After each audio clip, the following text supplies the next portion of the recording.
Olá, meu amigo, minha amiga, tudo bem? Estamos hoje apresentando o nosso programa Conversa em Família. Está conosco uma família muito especial, casal, Edgar e Débora, que estarão sendo entrevistados, no nosso bate-papo de hoje. E a nossa conversa ela vai se dar em torno do autismo. Algumas famílias têm enfrentado esse dilema ou convivido com essa realidade e hoje nós estaremos abordando este assunto. Teremos duas partes no nosso programa de hoje. Na primeira parte, teremos uma entrevista com uma médica que vai estar abordando este assunto de uma forma muito prática, de uma forma científica e que será de grande crescimento para nós. Na segunda parte, o casal, Edgar e Débora, será entrevistado e eles vão estar relatando para nós a sua experiência no dia a dia lá com os seus filhos, que eles têm passado, enfrentado e crescido diante dessa realidade. Convido você a permanecer juntamente com a sua família, que o Conversa em Família volta já já.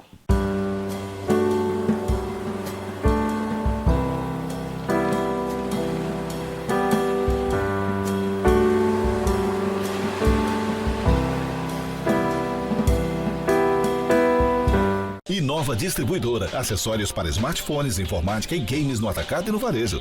Equipe altamente capacitada. Entregamos em todo o Brasil. Faça-nos uma visita.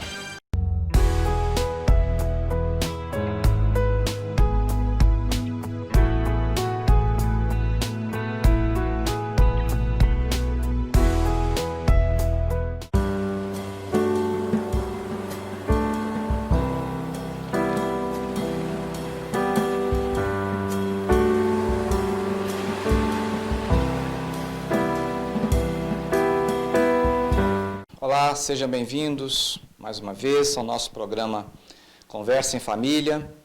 E antes de nós iniciarmos nosso bate-papo com a Débora e Edgar, nós estaremos passando para você agora uma reportagem que foi preparada pela nossa equipe. Meu nome é Luziene Dalmácio de Jesus de Oliveira. Eu sou neuropediatra. Eu formei na Universidade Federal do Espírito Santo em 99 e depois fui para a Unesp de Botucatu fazer neurologia pediátrica. Fiz pediatria com área de atuação em neurologia infantil. Depois eu fiz mestrado e doutorado aqui na UFES. O primeiro foi em epilepsia, o segundo em autismo. E amo meus meninos autistas. E meninas também, são mais raras, Mas são pessoas que têm um jeito todo especial de ver a vida. É um transtorno do desenvolvimento infantil. Então, é um jeito diferente de viver a vida. Antigamente, falava-se em 3 pilares. Hoje, a gente fala em 2. Por quê? Porque chegou-se à conclusão que a alteração de linguagem e a alteração de comunicação estão interligados, E aí, a terceira coisa que ficou a segunda é a questão de interesses repetitivos, Então, caracteriza-se por uma alteração de linguagem que não necessariamente significa em atraso de linguagem, na maioria das vezes sim, tem um atraso de linguagem, mas pode ter uma alteração da linguagem com uma linguagem pobre, repetitiva, sem muito significado, sem entender muito o significado do outro, sem entender muito a linguagem não verbal, sem entender muito as piadas, as entrelinhas, as pegadinhas, E a comunicação não verbal do outro. E, por assim falar também, a questão da socialização estaria envolvida, no sentido de como o outro pensa, como o outro leva a vida, como o outro se sente, como o outro vai reagir a uma determinada ação que eu levo. E o interesse restrito e repetitivo, então eu gosto de carrinho, eu só falo de carrinho, eu só brinco com carrinho, eu só quero saber de carrinho. Mas, às vezes, isso, na verdade, tem a ver com a rotina. Então, eu só gosto de fazer as coisas do meu jeito, na hora que eu quero, do jeito que eu quero, como eu quero. Então, basicamente, de uma forma simples, essas seriam as características básicas. Com certeza, ela é genética. Então, assim, existe uma causa genética determinada, né? A pessoa tem uma causa genética. Mas quando a gente fala genética, as pessoas acham assim, tem que vir da família. Na verdade, a pessoa pode não ter ninguém na família e aquela criança pode ser a primeira da família que sofreu uma mutação nova. E a partir daquele momento, existe a genética na família. Então, ele tem a ver com a genética, mas, claro, existe também uma alteração no ambiente que propicia a manifestação do transtorno. Hoje em dia, a gente sabe também de coisas do ambiente que podem estar contribuindo para a manifestação desse transtorno que tem uma base genética. Por exemplo, álcool na gestação, agrotóxicos, medicamentos na gestação, como o ácido valproico, que é uma medicação que é usada para epilepsia, para transtorno bipolar. Então, a primeira coisa que eu acho importante a gente aproveitar essa pergunta para falar é que, assim, cada pessoa é uma pessoa. Uma pessoa, ela é única, né? Então, às vezes a gente pensa assim, principalmente a pessoa que é leiga, né, que não é médico, que não é psicólogo, que não é fonoaudiólogo, pensa assim, se o filho da vizinha tem autismo, meu filho tem autismo, então eles vão ser iguais. Não, porque eles são pessoas diferentes. Então, é a primeira coisa que a pessoa tem que ter na cabeça. A pessoa não é o transtorno. Ele é a pessoa. Ele é o Joãozinho, ele é a Mariazinha, ele é o Luizinho. O autismo, sim, ele é classificado em leve, moderado e severo. Por exemplo, quando você usa uma escala, que é, por exemplo, a escala CARS, que é a Child-Related Autism Scale, que a gente usa para dar o diagnóstico, ela tem a classificação entre leve, moderado e severo. Mas hoje em dia, a gente classifica muito mais levando em consideração a funcionalidade da pessoa. Então, a gente tende a classificar muito mais levando em consideração como esse indivíduo consegue interagir com o outro, consegue levar a sua vida, consegue desenvolver toda a sua potencialidade. Então, assim, eu tenho muito medo da gente usar a classificação de uma forma pejorativa, de uma forma a desanimar a família a investir nessa criança. A gente tem que sempre lembrar que a criança é um ser em desenvolvimento e que ela tem toda uma potencialidade a ser desenvolvida. É como se fosse uma planta que está em crescimento. Quanto mais eu estimular, também tem que tomar cuidado com isso. Quanto mais eu estimular adequadamente, porque também estimular demais, eu também canso essa criança, eu também estresso essa criança. Então, quanto mais eu der o apoio necessário que essa criança precisa para desenvolver, melhor eu tenho, mais chance eu tenho de que essa criança consiga chegar ao máximo do potencial que ela tem. Não existem exames hoje em dia, infelizmente, ou seja, marcadores biológicos do autismo. Ou seja, não tem até hoje nenhum exame que pode te dar a garantia de que a criança tem ou não tem autismo. Nem mesmo um exame genético, que a gente já disse que é de base genética. Por exemplo, existe uma síndrome genética, que é a síndrome do X-frágil, que se a mulher tem a síndrome do X-frágil, ela tem chance de que 50% dos meninos dela, cada gravidez de menino, ela tem 50% de que o menino tem a síndrome do X-frágil. Mas a síndrome do X-frágil, o menino pode ter autismo, pode ter retardo mental e pode ter hiperatividade. O menino pode ter as 3 coisas e pode ter uma das 3 coisas. Qual das 3? E nem se todas as 3. Então, por quê? Porque a manifestação da doença ou do transtorno, por assim dizer, depende também do ambiente, depende de diversos fatores. Por outro lado, por exemplo, uma ressonância magnética cerebral, ela é anatômica, ela não é funcional, ela também não mostra. E hoje a gente também já tem a ressonância magnética funcional, mas ela também não mostra. O eletroencefalograma, ele é para epilepsia, ela não mostra. Então, nós não temos ainda marcadores biológicos do autismo. O diagnóstico do autismo, ele é clínico, é através de escalas e dado através de uma avaliação multidisciplinar. É o médico neurologista, o psiquiatra, né? Geralmente os infantis, o psiquiatra infantil, o neurologista infantil quando é criança, ou o psiquiatra e o neurologista de adulto quando é o paciente adulto, que fecham o diagnóstico, que assinam. Mas o certo é estar dentro de uma equipe interdisciplinar, ou seja, junto com o fonoaudiólogo, o psicólogo, o terapeuta ocupacional, o psicopedagogo, que tenham experiência com quatro, para fazer um diagnóstico mais bem embasado. Né? E essa mesma equipe é que normalmente vai fazer um plano terapêutico porque não adianta só eu falar, olha, ele não consegue fazer isso, ele não consegue fazer aquilo, ele não consegue fazer aquele outro. Isso é muito triste. Ele não consegue. Mas como a gente vai fazer para que ele consiga atuar mais perto da normalidade ou mais perto do que pode fazer a vida dele e da família dele melhor? Né? Então, esse é o objetivo. Melhorar a qualidade de vida dele e da família, porque a vida pode ser muito boa. Eles têm potencialidades, por vezes, até maiores do que nós que não temos o transtorno. Nós vivemos em comunidade. Cada um de nós pode doar qualidades e potencialidades para a comunidade. E é isso que a gente tem que enxergar. Né? O diagnóstico mesmo do autismo, o correto de fechar o diagnóstico é por volta dos 3 anos de idade.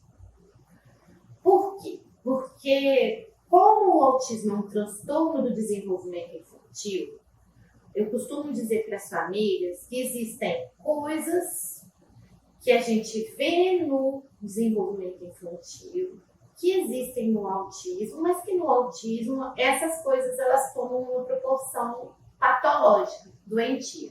Por exemplo, birra. Todo mundo sabe que criança pequena faz birra. De 1 ano até mais ou menos uns 2, 3 anos de idade, a criança faz birra. O negócio é que no autismo essa birra é uma coisa doentia e ela dura anos e anos. E é uma coisa assim, não é um chororô que passa com uma conversa e com 20 minutos. É uma coisa que às vezes azeda o dia da família inteira. A outra questão é que também você não pode se acomodar com isso e falar assim, como só pode fechar com 3 anos, eu só vou procurar ajuda com 3 anos. É justamente o contrário. Se eu tenho um bebê de 8 meses que não responde ao chamado, que não olha para você quando você chama, que não olha para a mãe quando está mamando, que está com atraso de fala, você tem que procurar ajuda o quanto antes. Por quê? Porque eu evito que essa situação patológica se estabeleça. Lembra que eu falei que criança é como uma plantinha em crescimento? Então, eu tento acertar a rota de crescimento para ele crescer adequadamente, crescer no caminho certo. Não só tem outras doenças que podem ser confundidas com o autismo, como tem outras doenças que vêm junto com o autismo ou podem vir juntos com o autismo. Eu não gosto de falar que vem junto, porque às vezes a família já está assustada com o diagnóstico do autismo e ela fica pensando, meu Deus, já não é difícil ter o autismo, eu vou ter que ter outra coisa junto, né? Então, assim, antigamente, se tivesse autismo, não podia ter, por exemplo, o transtorno do déficit de atenção e hiperatividade.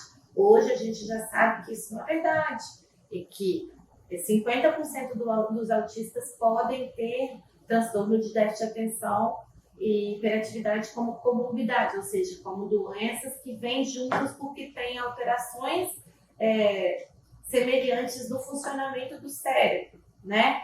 Então, no começo, às vezes, elas se confundem porque a criança não para quieta, a criança não presta atenção, a criança, às vezes, tem atraso da linguagem, tem alteração na atenção, e aí fica assim, gente, é hiperatividade ou é autismo? E às vezes é as duas coisas. Apraxia de fala. A apraxia de fala pode dar alteração na fala e pode sim estar junto com o autismo. Epilepsia. Existe uma síndrome epilética que pode alterar a compreensão da linguagem, que chama síndrome de Landau-Kleffner, e que pode confundir com o diagnóstico de autismo. Na minha cabeça é muito daquelas pessoas que falam, olha, curou o autismo com tratamento de epilepsia. Na verdade, não era autismo, era essa síndrome epilética raríssima que pode confundir. Mas, sim, os autistas têm 30% de chance de ter epilepsia de comorbidade. Essas são, em geral, as doenças que têm mais a ver com o autismo, né? Então, seria epilepsia, hiperatividade e déficit de atenção, apraxia, depressão, ansiedade, mas aí crianças maiores, principalmente, né? Dificuldade de aprendizagem, de coordenação também. Alteração sensorial. Também é importante falar, porque hoje é tão comum o autismo que as pessoas chegam a achar que a alteração sensorial é só no autismo. E não é bem assim também.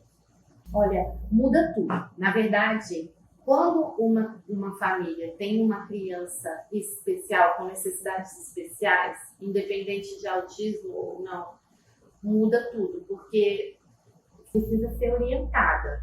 Porque ela é parte do processo. Existem, inclusive, terapias embasadas na família. Então, quando a gente fala de terapia para a família, não é só para a família entender o problema, é também para participar do processo. Aqui na clínica, por exemplo, tem uma psicóloga que fez doutorado também como eu em autismo, diagnóstico e intervenção precoce, foi para Boston, e a abordagem dela, por exemplo, é totalmente diferente. Ela ajuda a fazer o diagnóstico dos sinais de risco e ela faz o processo de trabalho com a família, e quem faz a intervenção com a criança é a família. O irmão, ele, além de ele ser uma fonte de estímulo para a criança, a gente também tem que ter a ideia de que o irmão, ele também precisa de apoio, porque é muito difícil ser irmão de uma criança especial. Então, ele também precisa de apoio. Então, essa família, ela precisa ser acolhida e ela precisa ser ensinada a como conviver com essa criança diferente. Depende. A criança que tem um autismo leve e moderado, se ela tiver um suporte adequado, sim, ela vai ter um convívio dito normal. Até porque o que a gente chama de normal é o que está dentro da curva do normal, que é uma faixa bem ampla, né? Existem muitas pessoas por aí que são diferentes, que estão vivendo na comunidade e que nem sabem que tem autismo. Principalmente porque são mais velhas e que antigamente não tinham essa facilidade de chegar ao médico, aos serviços de saúde e de ter o diagnóstico adequadamente. Os mais severos não vão ter, provavelmente, essa vida dita normal, mas com o tratamento podem ter uma qualidade de vida boa, melhor, né? Cada vez melhor. O importante, como eu disse, é não desistir da pessoa, né? É investir nesse tratamento, é investir na qualidade de vida, é pensar que se trata de um ser humano e de que tem direitos, qualidades, potencialidades, né? Que a gente tem que respeitar e que tem que incentivar. Inicialmente, eu confesso que eu fiquei muito estressada, eu fiquei muito preocupada com esses meus filhos, eu vi que são meus filhos, que eu tenho um monte de filhos. Eu achei que ia ser um caos, né? Mas Deus sabe de todas as coisas. Para alguns foi muito ruim. Principalmente aqueles muito pequenos, que ainda não fecharam o diagnóstico, que tem um atraso de fala, que tem muita dificuldade de socialização, que não tem irmãos pequenos, que não tem convívio com criança pequena, que faz parte do tratamento a gente indicar socialização, contato com crianças pequenas, e a pandemia tirou isso, né, do tratamento. Então, essas crianças foi e está sendo muito difícil porque elas não estão podendo ter parte do tratamento, que é estar na escolinha e estar tendo o estímulo do contato com outras crianças, né? E também elas não aceitam muito bem e não dá muito certo essa coisa do tratamento online, do contato online, né? Agora, algumas que estavam, por exemplo, com muita dificuldade de ter aquele tratamento diferenciado na sala de aula, de se adequar ao ambiente escolar, e aí estão conseguindo um tratamento diferenciado em casa, ou a mãe está conseguindo ter mais tempo dentro de casa com ele, estão conseguindo aproveitar esse ano diferenciado para conseguir uma base melhor de alfabetização. Então, assim, aconteceu de tudo. Tudo aconteceu. Confesso que, de novo, estou ansiosa pelo retorno, porque, como eu disse no começo, eles têm uma dificuldade de mudança de rotina. Então, agora, eles estabeleceram uma nova rotina. Então, o retorno a uma rotina diferente também é problemático. Então, assim, a gente vai ter que fazer toda uma preparação para eles voltarem à rotina de novo. A única coisa que eu gostaria de deixar assim, no final é que as pessoas têm que lembrar que não pode achar que vai ler na internet o que é autismo e achar que dá para entender tudo a partir dali. Tem que procurar uma equipe interdisciplinar, tem que ler é importante, né? Mas procurar ajuda. Sempre que precise, precocemente, né? Não desesperar, ter fé, procurar um grupo de apoio, né? Faz diferença. E a pandemia fez diferença nisso. Ajudou por um lado, porque os grupos online, mas por outro lado, por exemplo, as pessoas que frequentam igreja, demoraram um tempo para conseguir estabelecer coisas de igreja, as pessoas que fazem terapia demoraram um tempo para estabelecer terapia online. Alguns médicos mais velhos, por exemplo, que têm fator de risco, pararam. Algumas clínicas fecharam. Então, isso foi meio difícil. Mas estamos aí, vivendo essa nova realidade. Eu atendo aqui na MAP, que é o MedCenter, Alergia e Pediatria. Na MAP nós temos nutricionistas, gastropediatra, alergista, cirurgiões, otorrinolaringologista, neurologistas pediátricos, neuropsicóloga, aqui na rua José Farias, número 134, edifício MedCenter, sala 303, Santa Luzia, Vitória, Espírito Santo. Nossos horários já estão normalizados, né? Depois da pandemia, horário comercial, atendendo com aqueles cuidados devido à pandemia. O fone é 027 999 26 7686. Estamos agora de volta com a nossa entrevista e nós queremos agora passar a palavra para o nosso casal entrevistado de hoje, para que eles possam também se apresentarem, que vocês possam conhecê-los. Muito prazer, né, de estar aqui. Pastor Benício, eu sou o Edgar, eu tenho 33 anos, sou casado com a Débora há 10 anos, inclusive essa semana a gente completa 10 anos. Nós temos 2 filhos, que é o Augusto, de 4 anos, e o Vicente, de 2 anos, nossa espoleta, né? E eu sou enfermeiro de formação, eu trabalho, né, no Hospital das Clínicas atualmente, e nós reunimos na Igreja Assembleia de Deus de Vitória, né, do pastor Benhur. Nossa igreja fica em São Diogo, aqui na Serra. Eu sou Débora, tenho 32 anos, e a gente vai lembrando aí a idade. Estou casado com esse nobre rapaz há 10 anos e nós temos os 2 filhos que ele acabou de citar para vocês. E de formação sou assistente social e agora estou um aprendiz de confeiteira. Verdade. Porque tudo que nós vamos até compartilhar com vocês, que a vida nos proporcionou, mas nós cremos também que Deus nos encaminhou para podermos cuidar, né, dessas heranças que o Senhor nos concedeu. Ótimo, ótimo, muito bom. Então, Edgar e Débora, compartilhe conosco um pouco sobre a criação de vocês, a convivência de vocês na família nuclear de vocês. Bom, eu tenho 2 irmãos, por parte de mãe e pai, minha família é um pouquinho grande, né? E do primeiro casamento, meu pai tem mais 5 filhos, então, que eu tive um certo contato ainda na infância e depois, quando na fase adulta, a gente manteve esse contato. Com meus 2 irmãos, que é a Angélica e o Lelê, eu tenho uma diferença de idade grande deles, assim, uma faixa de 8 anos mais ou menos. Então, e eles 2 têm uma idade bem próxima. Então a gente teve aquele convívio, era o irmão mais velho, né? Mas um convívio de muitos conflitos ainda na infância, depois na adolescência já não.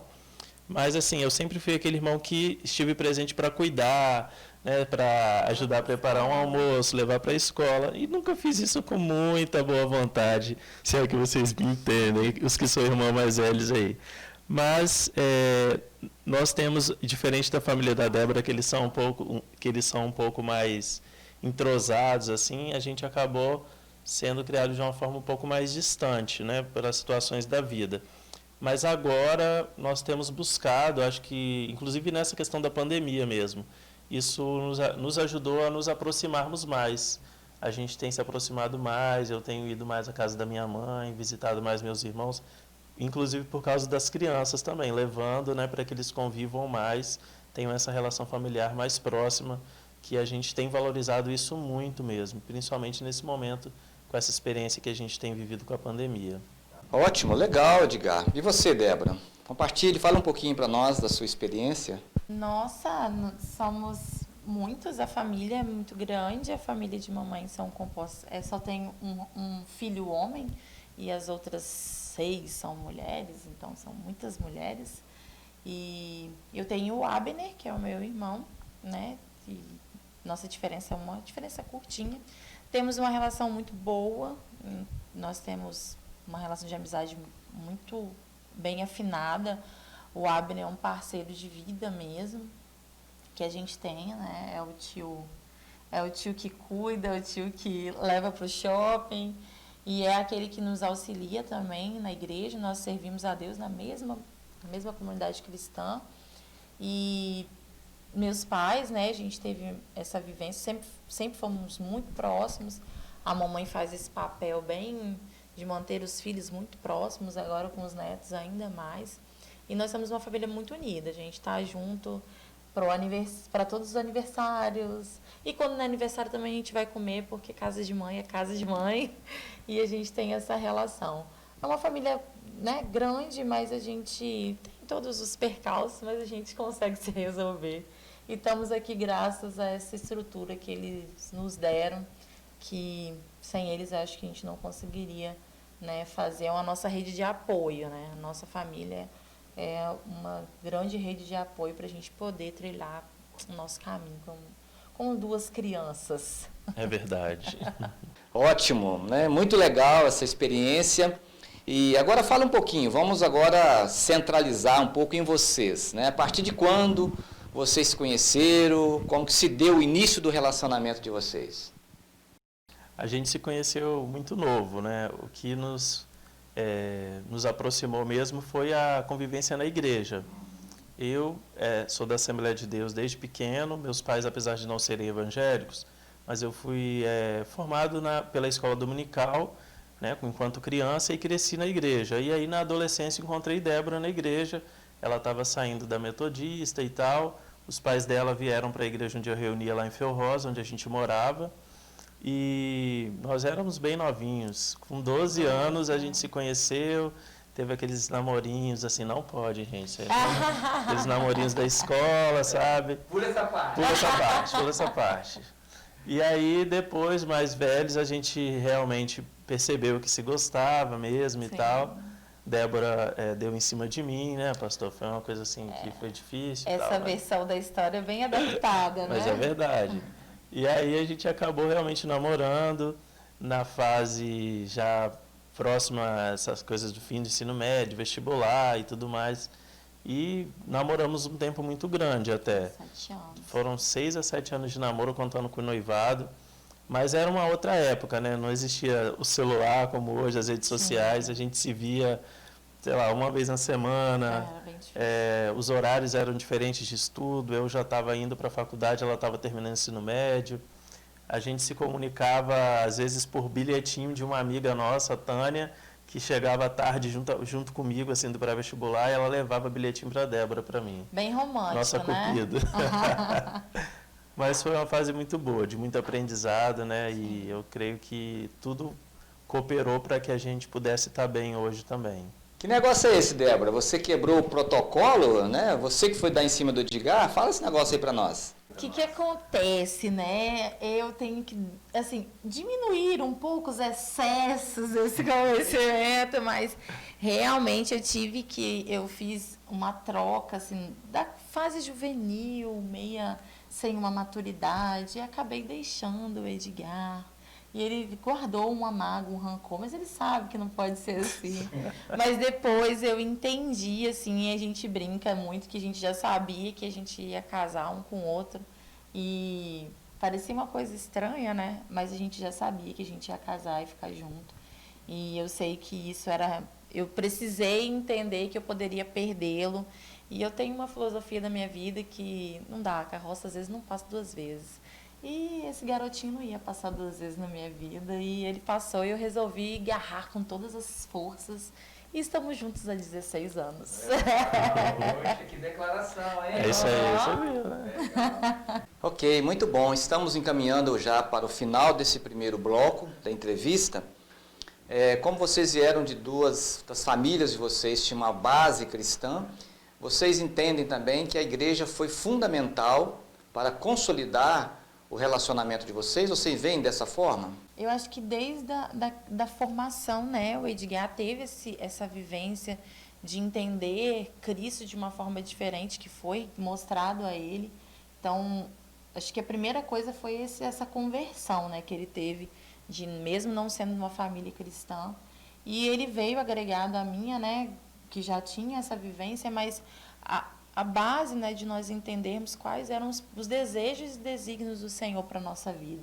E formar uma família seria a continuidade, né, as mãos mesmo do Senhor sobre as nossas vidas. E nós dois viemos de experiências familiares, às vezes um pouco conturbadas, por um ou outro aspecto. E a igreja nos fez ter uma perspectiva de princípios bíblicos para a família, daquilo que a gente poderia mesmo sonhar, né? Orar a Deus e pedir a Ele que a gente pudesse desfrutar. E desde o início do nosso relacionamento a gente teve essa oportunidade de conversar sobre isso, de orar e buscar a Deus e viver o que realmente a palavra de Deus nos diz, né, sobre o ideal de família, não porque nós queremos buscar a perfeição, mas desfrutar das bênçãos de Deus para a nossa casa, né? E com todos os problemas que nós temos, porque nós vivemos uma vida real, né? Como todo mundo, mas a gente busca sempre esses ideais que a palavra de Deus nos traz como base realmente para nós estarmos firmes, né? Esse relato de vocês só vem a reforçar a importância da igreja, o papel relevante que a igreja tem para a consolidação dos vínculos da família. O Conversa em Família, ele vai para um breve intervalo e já estaremos de volta.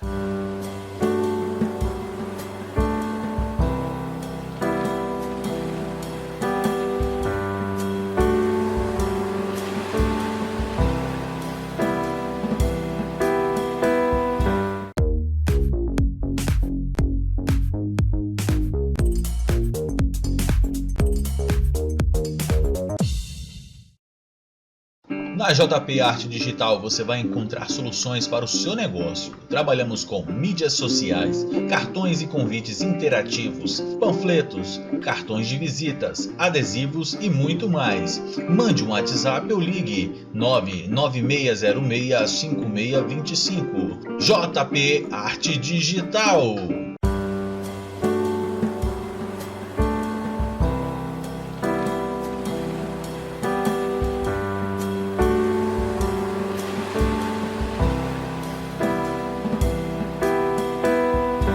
Olá, estamos de volta com nossa conversa em família. E Edgar e Débora, vocês, primeiro filho, primogênito, foi diagnosticado com transtorno de autismo. Então, compartilha conosco essa experiência de vocês. Então, o Augusto, ele foi um filho muito sonhado, né? Muito planejado. Nós temos um caderninho de oração lá em casa e a gente pegou por hábito registrar ali, né, os nossos sonhos, os nossos projetos, e a gente orou muito tempo pelo Augusto. E foi um ano tentando, né? Já víamos orando, aí foi um ano tentando filho e não estava dando certo. Quando a gente ia começar a fazer tratamento de infertilidade, nós descobrimos a gravidez dele. E a gravidez foi tudo bem. No finalzinho que surgiu um certo imprevisto, e aí a médica optou naquela época pelo parto e tal. Augusto nasceu, ficou internado por icterícia, mas depois ele aparentemente se desenvolveu como uma criança normal. Até 1 aninho de idade, nós achávamos que ele era uma criança que a gente chama de típica, né? Quando a gente fala de problemas de desenvolvimento infantil igual ao autismo, a gente fala que o contrário de uma criança, por exemplo, com transtorno é uma criança típica. Então a gente entendeu que ele era uma criança típica, até pela nossa inexperiência como pais, era o primeiro filho. Quando ele fez 1 aninho, alguns sinais começaram a ficar mais evidentes, né? E Débora, ela já sabia um pouco o que era o autismo, ela é assistente social, como ela disse, então ela já tinha trabalhado um pouco com esse público, e eu não. Enquanto enfermeiro, minha formação não teve essa área. Eu nem sabia direito o que era autismo de verdade. E Débora começou a perceber algumas coisas e começou a sinalizar para mim, aos poucos, né? Com toda a sabedoria que ela tem, ela começou a falar, olha, meu amor, tem alguma coisa estranha com Augusto e tal. Só que eu me mantive numa postura muito rígida. E é uma postura que é muito comum assim acontecer, principalmente com os homens, né? Com os pais, de não aceitar o diagnóstico, de não aceitar os sintomas, os sinais, não aceitar o que a mãe ou, né, a esposa está falando quando o autismo entra na vida das pessoas, nas famílias. E eu tive essa postura. Eu rejeitei, né? Eu ouvi pessoas conversando, falando comigo, não, ele tá... sua esposa está inventando história, é porque ela está muito tempo em casa, a Débora não trabalhava, a Débora tem que trabalhar para ela não ficar só em cima do menino, coloca esse menino para conviver com outras crianças, aí ele vai se desenvolver. Aquela velha frase, cada criança tem um tempo, e é verdade, só que em parte, né? Foi que aí com 1 ano e meio, num plantão que eu estava dando, eu conversei com uma enfermeira, que também é mãe de autista, e o filho dela já era maiorzinho, e aí eu tive a coragem de perguntar, né, o que é autismo? Né, como que é seu filho? Como que você percebeu? E ela começou a falar, e a gente ficou a madrugada conversando. E ali eu percebi que Débora tinha total razão, que realmente nós tínhamos um filho com todas as chances de ser autista. Naquela mesma madrugada eu mandei mensagem para ela falando, você tem razão, nós vamos procurar um neurologista. E foi a mesma semana que a gente foi atrás do neurologista. Mas foram meses, eu acho, de negação da minha parte e tentativa da parte dela, né, de a gente chegar realmente a um diagnóstico.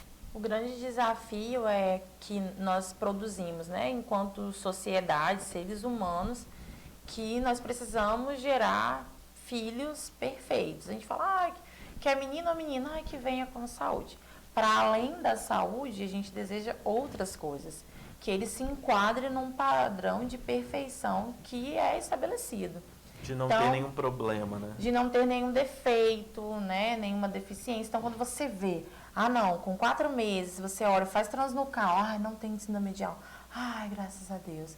Mas existem outros tantos transtornos, né, como esse que a gente, né, está conversando hoje, que não são diagnosticados por uma ultrassom, por nenhum tipo de exame, porque não estão relacionados com essa estrutura, Questões físicas. Questões físicas, né?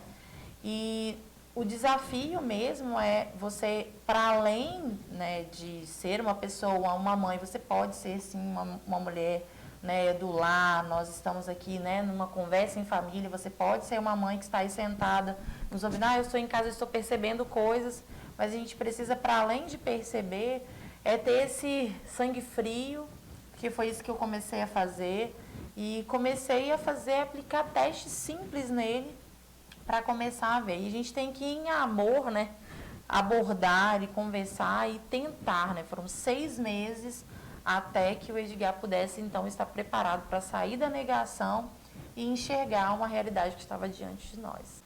Muito interessante o relato, esse testemunho de vocês, mas como que ficou a dinâmica a partir da descoberta de ter que lidar com essa nova realidade do Augusto?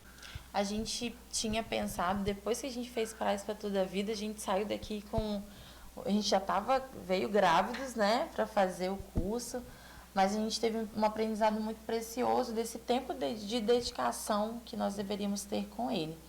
E nós optamos, então, depois que ele nascesse, eu tirasse esse tempo para estar com ele em casa, podendo participar dessa primeira infância.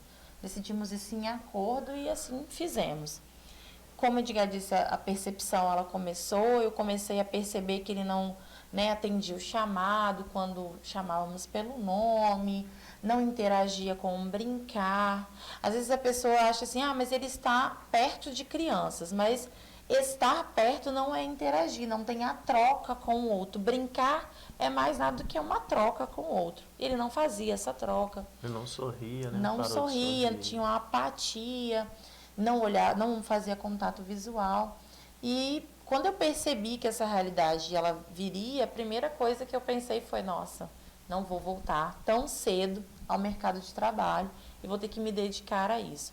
Né, com a confirmação, né, que nós tivemos da neuro, a doutora Luziene, ela já nos encaminhou para as terapias e aí a gente percebeu que a carga de terapia ela seria muito grande. Então, nós teríamos que dedicar uma boa parte do nosso dia em esse cuidado que ele exige.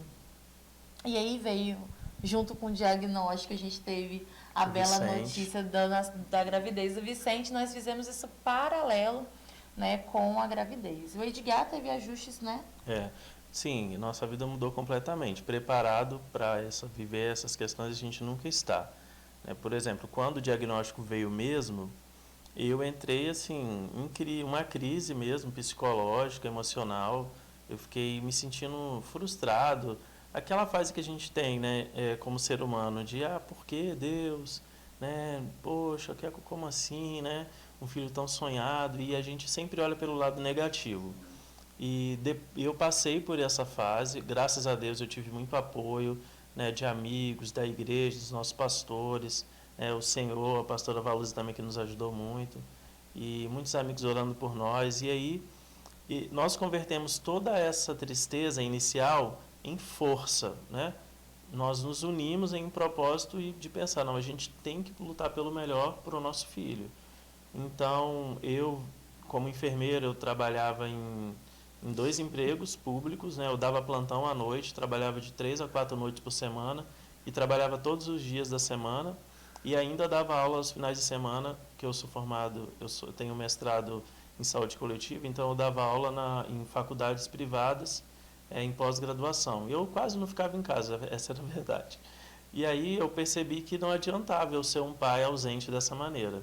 Se ser um pai ausente de uma criança típica já é catastrófico, imagine de uma criança autista, né? De uma mãe que estava grávida, né, do Vicente, com o menino para cima e para baixo na barriga, e ainda o Vicente, o Augusto, levando para terapias, que as terapias começaram, e eu só trabalhando, porque também Débora, ainda, nesse caso, ela não tinha nenhuma fonte de renda, mas eu percebi que não adiantaria isso. Só minha contribuição financeira, com o meu trabalho, não seria suficiente para as necessidades que minha família precisava, que meu filho precisava e que a Débora também. Então, eu comecei a mudar, a ver, enquanto funcionário público, os direitos que eu tinha para acessar de licença, de redução de carga horária, de atestado para acompanhar meu filho que é considerado um tipo de deficiência, o autismo, né, ajustes de horários no trabalho. Eu comecei a entrar mais tarde para levar ele na terapia de manhã. Eu comecei às vezes a entrar mais cedo alguns períodos e sair mais cedo para levar ele na terapia à tarde. Comecei a revezar com a Débora. E esse é um universo muito incomum para o homem. Na maioria das vezes eu encontrava nas salas de espera, e ainda encontro mulheres sozinhas, às vezes até abandonadas pelo marido. É muito comum o divórcio quando o autismo entra em assunto na família. Porque o homem acha que ele não deve aguentar aquela pressão, a pressão fica toda para cima da mulher, e a gente, se não fosse a misericórdia de Deus, a gente teria entrado por esse caminho também. Mas o Senhor, assim, me despertou que eu precisava lutar pela minha família. E ao invés de abandonar minha família, eu resolvi, junto com a Débora, arregaçar as mangas e apoiar ela e os meninos. Então nossa vida mudou completamente, né? De uma carga horária extensiva de trabalho, hoje, pela misericórdia de Deus, eu consegui reduzir minha carga horária de trabalho, entrei na justiça para conseguir, e Deus tem nos abençoado. E hoje nós temos conseguido alguns êxitos no tratamento dele, tudo lutando juntos, né? Sim. E o Senhor tem nos dado a graça e a misericórdia de alcançar. Mas as mudanças, assim, completas. Nossa vida virou ao contrário de tantas coisas, e às vezes nós olhamos, assim, em algumas semanas que tinha muitos horários de terapia, eu vinha do trabalho, saía de novo, ela ficava com o pequeno, levava para a escolinha. No final do dia, à noite, a gente fala, meu Deus, que dia foi esse, né? Mas vamos lá, sobrevivemos, né? Vamos mais um dia. Tá bom. E o Senhor nos guardando. Amém. Muito bom, muito legal. E o Conversa em Família vai para um breve intervalo. Já já estaremos de volta.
Conversa em Família já está de volta e já estamos chegando ao último bloco do nosso programa. E queremos então agora fazer duas perguntas, basicamente direcionada, uma para o Edgar e outra para você, Débora. A primeira, Edgar, é sobre a paternidade. Como que você tem entendido esse papel da paternidade para os seus dois filhos, o Augusto e o Vicente, que é o mais novinho, dentro desse contexto que vocês vivem dentro com Augusto especificamente, e pensando, né, na criação, na paternidade, hoje e para o futuro. E você, Débora, a relação como casal, como vocês têm vivenciado essa dinâmica do casal, que isso tem afetado e como que vocês podem aconselhar, você pode aconselhar alguma esposa que esteja vivendo essa mesma realidade. Aí vocês decidem quem é que responde primeiro. Ele é um cavalheiro. Você quer responder? Nós, acho que a primeira dificuldade, a gente certamente teve inúmeros problemas, mas primeira delas é de achar, né, que foi o grande desafio, é de que eu estava realmente louca, né? Eu acho que foi o grande pontapé em pensar que nós levamos assim mais quase um ano para conseguir se entender, para conseguir promover para o Augusto uma qualidade de vida. Porque o autismo, nosso filho, né? A gente nem falou isso, né, Edgar? O nosso Augusto é autista severo, que exige, tem outras, né? O autismo ele é separado em graus, né? E as complexidades do caso do Augusto favorecem que ele, né, esteja dentro desse grau. Ele é um autista não verbal, ele ainda utiliza fraldas, tem limitações motoras, né? Dificuldades na comunicação. Na comunicação, né, propriamente estabelecida. Tem TDAH, né, que é mais uma comorbidade, né? Que é o transtorno de déficit de atenção e hiperatividade, né, que geralmente está associado ao autismo. Isso atrapalha ainda mais eles no aprendizado, né, no convívio social, né? Isso vai dando um plus, né, que nós brincamos, os médicos deles sempre falam do plus, e isso vai agregando mais exigências de vida. Eu acho que a primeira coisa, enquanto casal, foi essa comunicação, né, com o outro aceitar uma coisa diferente. Acho que foi o primeiro entrave que a gente teve, e romper isso gerou muitas dificuldades. Eu realmente fui, né, cuidada para ter paciência, né? A mãe Valusa teve muita paciência, né? Os nossos pastores também, a pastora mãe, muito cuidado para esse processo que foi bem doloroso, porque é difícil a gente olhar o outro como inimigo. Não é nosso desejo ver o nosso parceiro como o nosso rival, que não quer bem, que não quer que o filho melhore ou progrida. E não é fácil, né? Mas a gente sempre brinca na terapia que a gente discute sobre outras coisas, mas o Augusto ele não entra em xeque depois dessa fase mais sofrida do início. Eu sou a mãe ainda que sofre, ainda chora todos os dias. O Edgar já tem uma perspectiva de mais força, passou por o luto primeiro, mas hoje a gente tem os desafios de comunicar bem, não comunicar errado. A nossa agenda, ela precisa funcionar. Se a gente errar na comunicação, todo o nosso dia ele sai errado. A gente erra muito na comunicação. Hoje ainda continua sendo um desafio para nós, mas o autismo ele proporcionou para nós, e isso eu falo já mesmo por ele, sermos pessoas completamente diferentes. E sem o autismo nós não seríamos quem somos. Então nós louvamos a Deus hoje porque nós temos o Augusto, mesmo com todas as dificuldades que enfrentamos. Mas nós não seríamos o casal que nós somos hoje se o autismo não estivesse na nossa vida.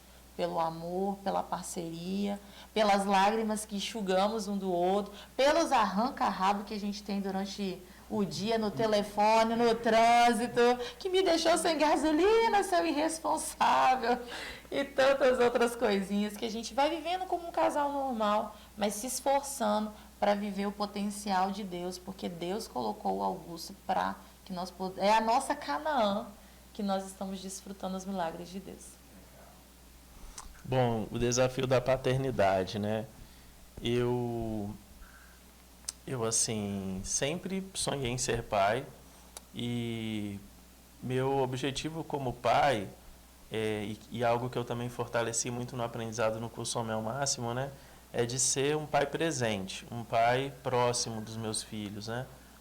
E quando o Augusto veio, ainda pequenininho, lá antes de um aninho, eu sempre procurava nas minhas horas vagas sempre descer com ele do condomínio, ficar lá no parquinho, um pouquinho brincando no quarto. E só que aí depois eu fui percebendo que ele não interagia muito devido à questão do autismo, das limitações de relacionamento. Mas tem uma coisa que me marcou muito, assim. Meu filho, ele não é verbal, ele não fala nada, com exceção de gagá. O meu nome é Edgar e, assim, estranhamente ou não, ele chama, a única palavra que ele fala é gagá.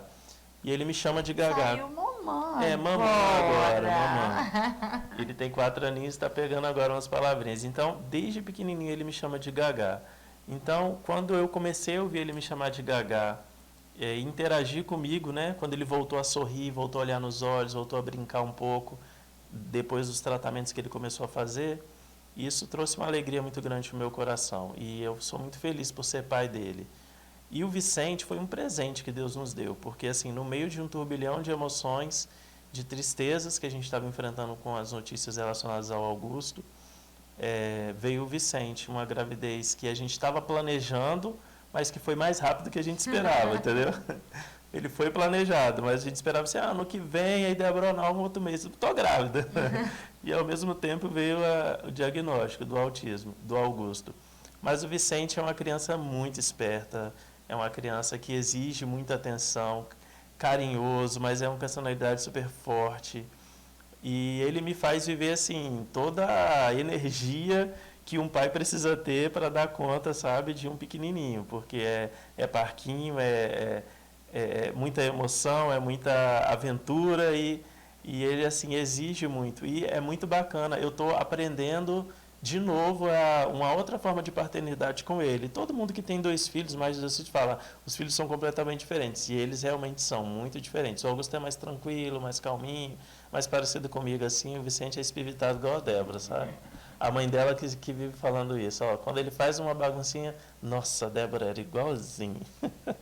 Mas assim, tem sido uma experiência muito boa, né, de ser pai dos 2 e criá-los na palavra, né, de trazê-los, de fazer aqueles momentinhos rápidos em casa, mas de orar com eles, de cantar uns louvores, de orar, de ver eles querendo colocar a mão na nossa cabeça para orar. Né, o Augusto não fala, mas quando a gente começa a cantar os louvores do 3 palavrinhas que ele gosta, ele começa a sorrir. Quando a gente vai orar por ele antes de dormir, orando o Pai Nosso, ele sorri. Então, quer dizer, ele percebe, ele está captando as emoções, as sensações do ambiente. E a gente tem procurado, assim, temos aprendido, né, na palavra e procurado praticar em casa, né, a criação dos filhos a partir da palavra de Deus, crendo nas sementes que a gente está lançando, que Deus vai dar o crescimento. Então, aproveitando esse gancho, né, podemos assim dizer, fala um pouquinho para nós da questão da superproteção. Alguns pais, às vezes, têm usado deste artifício quando tem um filho ou um dos filhos que tenha alguma dificuldade em alguma área. Isso acontece com vocês? O Vicente, ele é uma criança super ativa e ele até ajuda um pouco na questão dessa interlocução com o Augusto, né? Nós não somos pais superprotetores, pelo contrário. Apesar de serem crianças de apartamento, né? Que eu falo, crianças de apartamento, mas a gente desce, come terra, vai para casa da avó, come terra, come pedra, entendeu? Augusto sai catando galinho para chupar. Não tem, o Vicente se joga no meio dos cachorros, vai na roça e tem porco, quer passar a mão no porco, galinha corre atrás, então a gente não tem esse tipo de problema. Nós sabemos que, por exemplo, o Augusto tem limitações, né? Então a gente costuma, em alguns ambientes, comunicar às pessoas, até porque o autismo é uma coisa que poucas pessoas sabem, poucas pessoas conhecem. Então a gente vai num lugar e fala, gente, por favor, pode falar um pouquinho mais baixo. No aniversário deles, vamos bater parabéns, mas devagar, sem muito barulho, e no final não pode gritar uhul, porque senão ele chora. E aí as pessoas que já têm parte do nosso convívio já se habituaram um pouco ao convívio dele. Mas ele é uma criança muito amorosa, né? Às vezes, do nada, ele chega, ele abraça, ele aprendeu com a professora a dar beijo na testa, então ele chega, se ele chegar perto de você, pastor, e quiser encostar na sua testa, é porque ele quer dar um beijo na sua testa, entendeu? E ele vai comunicando e a gente vai aprendendo com ele também essas formas alternativas de comunicação. A gente tentou não... Porque ele já tem uma dificuldade de interação social. extremamente limitado, e se nós ainda dificultássemos isso, então o Augusto ele vai em todos os ambientes, o Augusto vai almoçar, o Augusto vai a uma festa, o Augusto vai fica na casa de algumas pessoas que cuidam dele pra gente. Fica, convive com outras crianças, ele não é privado, a gente vai fazendo alguns ajustes, né? Às vezes com o horário, né? Que ele já tem um horário de sono, mas de forma geral ele é apresentado, mesmo às vezes com medo, a gente está próximo para apresentar ele para dessensibilizar, para que ele entenda que esse é um ambiente que ele vai ter que crescer e conviver. E a gente aprendeu também assim a não esconder, sabe, pastor? A ir para a rede social e postar lá a foto dele, falar de autismo, para as pessoas saberem. Ir para uma reunião da empresa, né? Com amigos do trabalho, e eu levo ele, um churrasquinho, um almoço, levo. Todo mundo vai ver que ele é diferente, mas ele é diferente mesmo, eu não tenho que ter vergonha disso. Infelizmente, algumas pessoas até se afastam, né, do convívio ao longo do tempo, mas beleza, a gente entende que não é tranquilo para todo mundo, né? Sim. Apesar de também não ser para nós, mas a gente está aí. E nós entendemos esse contexto e procuramos protegê-los como pais mesmo, né? Mas não em excesso, porque a gente entende que isso é prejudicial também. Legal, que pena, já estamos chegando ao final, mas certamente teremos outra oportunidade para ouvir tanta experiência linda e rica como vocês têm compartilhado conosco aí. Mas fale para nós um pouquinho de expectativa, sonho, futuro. Nos fizeram essa pergunta, a gente tem ouvido muito essa pergunta, e eu vou acrescentar algo nela. Nos perguntam se nós oramos para que o Augusto seja curado. E a nossa resposta é: não, nós não oramos para isso. Nós temos aprendido muito que é uma condição. E Deus tem nos mostrado que essa condição, ela é uma condição que pode ser aprendida, pode ser superada e pode ser vivida. E eu vou repetir o que a gente já falou antes: nós não viveríamos tudo que nós estamos vivendo se nós não tivéssemos o autismo na nossa vida. Mas até as dores, sim, nós compreendemos a vida com mais compaixão, com mais amor, com mais fé, com mais esperança e com mais alegria, sabe? A gente ri das misérias. De ficar feliz também com pequenas coisas, sabe? Conquistas. Porque, por exemplo, o futuro. Nós idealizamos tanto, às vezes, como pais, né? Até o futuro do filho, a gente, se possível, define carreira, com quem vai casar, onde vai morar. A gente quer ser controlador com tudo. E com o Augusto, por exemplo, o que a gente mais almeja hoje é que ele fale. Sim. É o nosso sonho, a nossa oração. Eu creio que, se Deus quiser, pode curar ele agora. Sim. Mas a gente não fica orando por isso, porque não sei o que Deus quer. Quer dizer, temos aprendido o que Deus quer, né? A cada experiência que a gente tem. Mas eu só quero que nossos filhos sejam felizes, eu só quero que nós sejamos felizes, que a gente viva, sabe, um casamento tranquilo, que a gente alcance aquilo que é a vontade de Deus para nós, e nós temos conseguido viver isso dia após dia. Claro, erramos, voltamos atrás, mas sem altas expectativas, sabe? Nós temos aprendido com a experiência do autismo a desfrutar de coisas pequenas e porque elas são valiosas. Há um momento em família, sabe? Há um momento de folga, de estar ali com os meninos, de ir numa pracinha e ficar a tarde inteira com eles ali. São momentos tão simples, coisas tão simples, mas é claro, a gente almeja coisas grandes, né? Viajar, conhecer lugares, mas amém, tudo também, tem seu tempo, e ele também. E é vê-los crescendo. E hoje a gente busca, né, todo o nosso esforço em alcançar as terapias, né?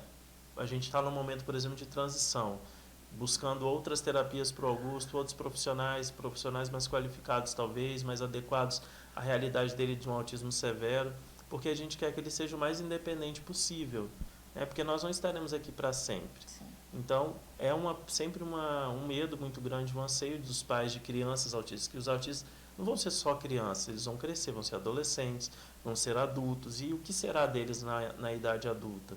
Eles precisam adquirir agora, né, habilidades sociais, comunicativas, intelectuais, né, e tudo para que eles sejam um pouco mais independentes dentro da realidade que eles conseguirem alcançar.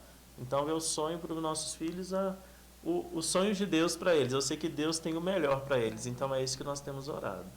Forte esse depoimento de vocês, mas extremamente desafiador.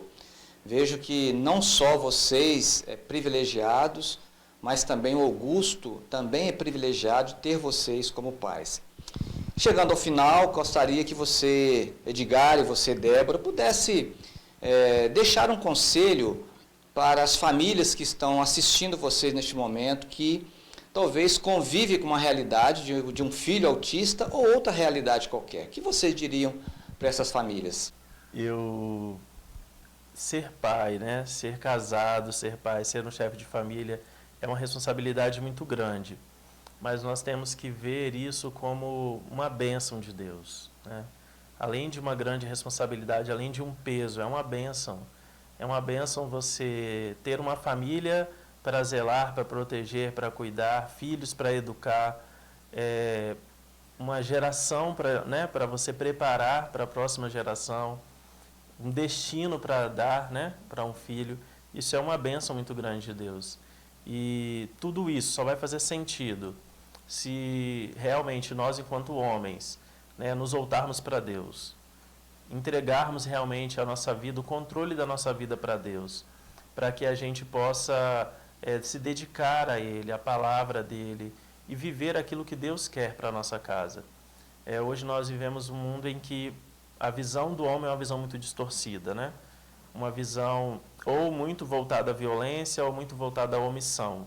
E Deus não quer nenhum desses dois extremos. Deus quer homens ativos, homens participativos, pais ativos, participativos, né? Que estejam ao lado da sua esposa na criação dos seus filhos, que não achem que seu único papel é trabalhar e colocar comida dentro de casa.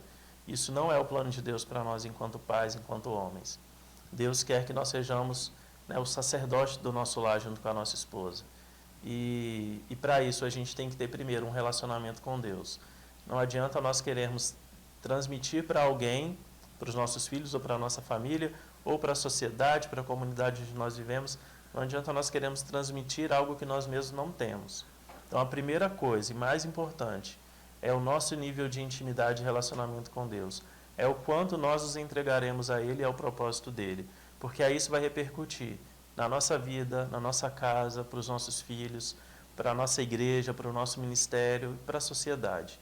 Então Deus ele quer começar em nós algo, um relacionamento profundo em nós, para que isso possa também chegar a outras vidas e a nossa família. Então isso é o mais importante. É o principal, né? É o quanto nós nos entregaremos a Deus e a sua palavra. É isso. Bom, ok. Vamos ao máximo, né? Vamos ao máximo. E aí, jovem? Para as meninas, eu acredito que uma das primeiras coisas que eu pensei, a cada momento que eu comecei a pegar, sabe, o cartãozinho de vacina e ter que marcar aqueles marcos, de acreditar naquilo que o Senhor estava colocando sobre o meu coração. Às vezes você pode sentir que, será mesmo que eu não estou criando coisas, vendo demais? Mas acredite nessa maternidade que o Senhor gerou dentro do seu coração. Não desabone um alerta, uma suspeita. Não só estou falando do autismo, mas de situações, às vezes, de perigo. Porque Deus, ele nos alerta, ele traz a nós. E eu estou falando para mulheres de Deus agora. E para aquelas que não também. Mas há, sim, esse sexto sentido que eu acredito que é gerado, sim, pelo Senhor dentro de nós. E tenham coragem para lutar pelos seus filhos, tenham coragem para usar a sabedoria, porque uma das provas que eu tive no autismo é que sem sabedoria eu não conseguiria atingir o coração do meu marido em amor. Porque eu não xinguei ele, bem que ele precisava, às vezes. Eu não bati nele também. Mas eu precisei buscar do Senhor uma estratégia para poder alcançar o coração dele. E eu precisei entender qual era o meu desejo, então. Então, o meu desejo não era acabar com o nosso relacionamento para que Augusto conseguisse a toda a prova, mas que nós caminhássemos juntos. Então, tenha coragem, mulher. Tenha coragem para ser uma mulher de Deus, para ser uma mulher, uma mãe que vai lutar. E tenha coragem de olhar para os desafios que estão sendo propostos para você, talvez hoje ou daqui a uns dias. e saber que Jesus cuida muito de você como uma filha. Tenha coragem para olhar Jesus como um pai que não está te penitenciando em te dar essa situação de dificuldade, mas ele quer gerar em você um potencial incrível. Hoje eu posso dizer para vocês que eu faço coisas que eu sequer imaginei fazer, porque eu tive coragem de aceitar essa nova vivência que o Senhor estava colocando na nossa vida. E eu sou muito feliz, sou muito realizada. Sou a mãe que chora, que briga pelo filho, que dá as pomadinhas, mas que desfruta de uma vida muito feliz na maternidade que o Senhor está proporcionando que eu tenho. Então o Senhor te desafia a viver essa paternidade com Ele. Eu tenho certeza que você vai ter a melhor maternidade que você poderia ter ao lado de Jesus. Uau! Que ótimo! Linda história! Vocês estão de parabéns. Foi um momento de aprendizado muito edificante. E quero agradecer mesmo vocês por esta contribuição. E assim nós chegamos ao final de mais um programa Conversa em Família. Agradecemos a você, Edgar, a você, Débora, este casal tão jovem que estão aí vivenciando uma realidade tão difícil. Mas sabemos que Deus tem sustentado vocês e continuará sustentando vocês, né, nesse desafio da paternidade. Nosso muito obrigado, que Deus continue abençoando a família de vocês. Muito bem, queremos agradecer você também que nos assistiu, que já deu aí um joinha no nosso canal, nosso muito obrigado. Divulgue este canal, divulgue este programa, convido você a rever este programa outras vezes. E o nosso muito obrigado. E no próximo mês, certamente, estaremos retomando com assuntos interessantes, desafiador, trazendo mais formação e informação para você e para a sua família. A todos o nosso muito obrigado, fiquem com Deus e até breve.